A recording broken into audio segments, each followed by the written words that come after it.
Шенаси Мислани, познат како Шенки Версаче, брат му Мирвет Мислани, како и Абдула Садики и Акиф Мемеши, од синоќа се во шутка како дел од групата Беланоца Барон.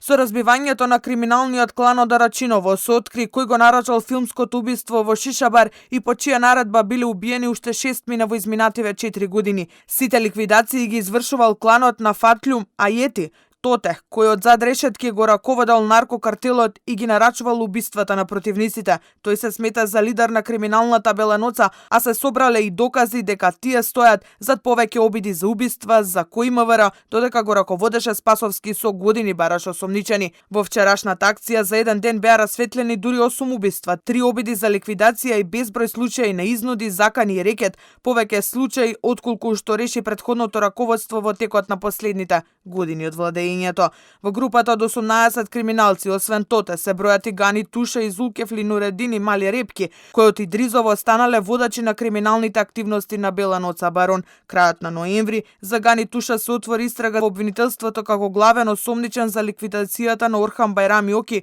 лани во јули на Ханиоти. Огромни пари се кеширале за крвавите пресметки од 10.000 до 250.000 евра за да се ликвидираат непосакуваните во криминалното подземје. Само во оваа акција биле пронајдени околу половина милион евра, а од бункерите во Чаира Рачиново, кои ги копала македонската армија, освен пари, нашле злато и оружје. Ова нема да е последна акција на МВР за разбивањето на скопското криминално подземје, најави Тошковски, а на удар се сите, па дури најголемите кланови чии членови за прв пат се најдоа зад решетки.